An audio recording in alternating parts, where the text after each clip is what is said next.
And I was wondering, there's a lot of stories around concerning the government purchasing ammunition and arms, armored vehicles, and kind of tying it all in with the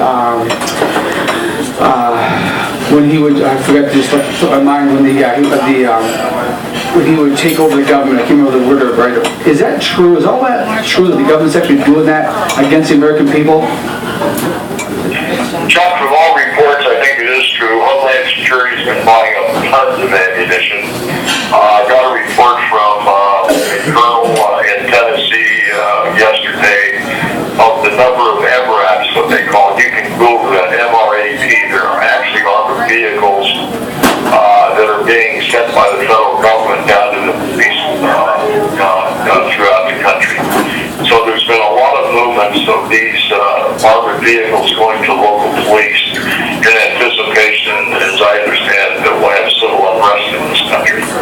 So I think all of that is true. We know with Homeland Security, they're more interested in protecting themselves. They consider veterans, people coming back from the wars, bigger terrorists than Al-Qaeda.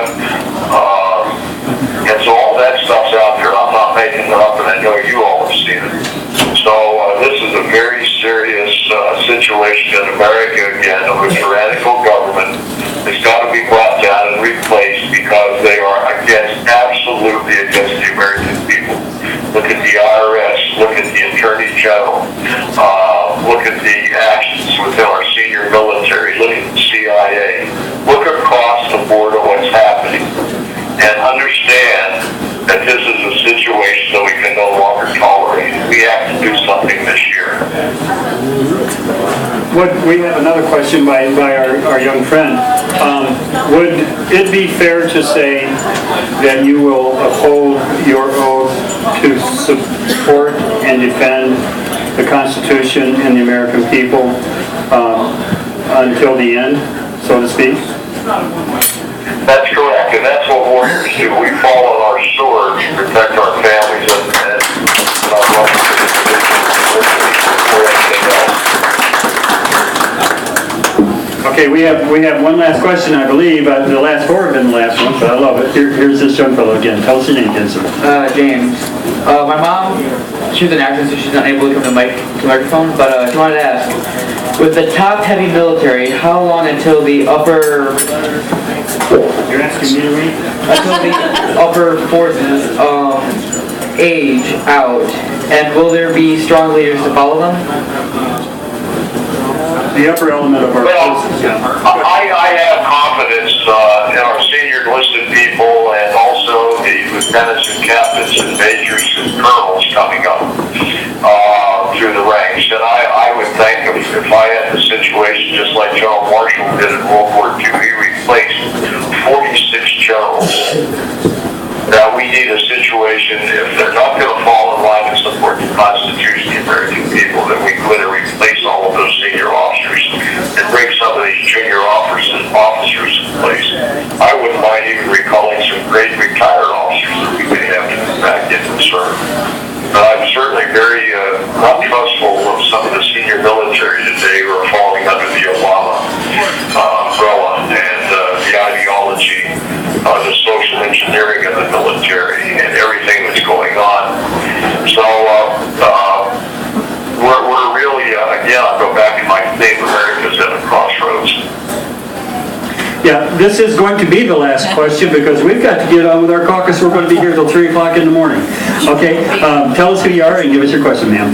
Hi, General. My name is Chris. Thank you for spending the time with us. I'd like to know if the leadership is working on developing a network of communication wherein which the people will know what they need to do from one day to the next if this thing blows wide open. Yeah, that's a good question.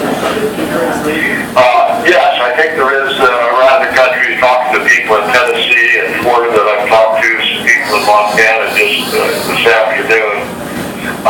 One of the interesting things is the Mormon church out here in the Northwest has really got their act together in terms of food, in terms of ammunition and guns and organization.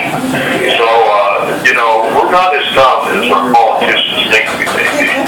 And so there's a lot of Americans out there, veterans groups, other organizations that see the fit that we have here in America. Behind And so every we're- blade of grass. Well, I lied again. We have one more question, and I hate to turn people down, so here's Joe. That's right. Hey, General. You know, with this administration and one scandal coming out of the woodwork after another, is there anything that we as a Tea Party can do to wake other people up? Or is it that they just don't want to be woken up and remain complacent? No, I think they can be awakened. I think they can be awakened in your churches, in your communities. Don't back down. Stand up and tell them what you think. You know, this partisan politics in America has separated families, friends to such a degree. There's such a polarity right now. And we've got to break that down and have people understand and look at what's happening to America. And we can only do that through our communities by standing up and doing something. We can't be passive anymore. We have to be active.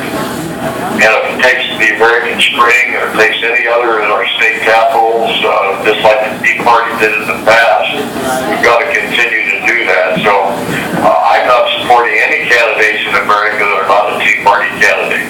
Amen. All right.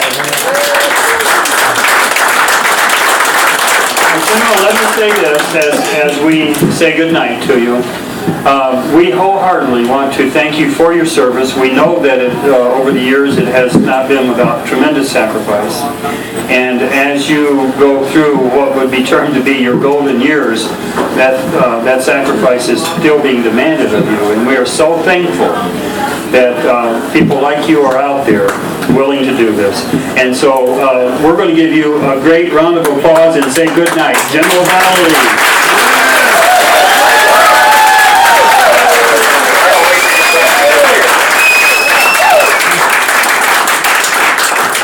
We'll be talking in the future. Good night, sir. Good night, thank you.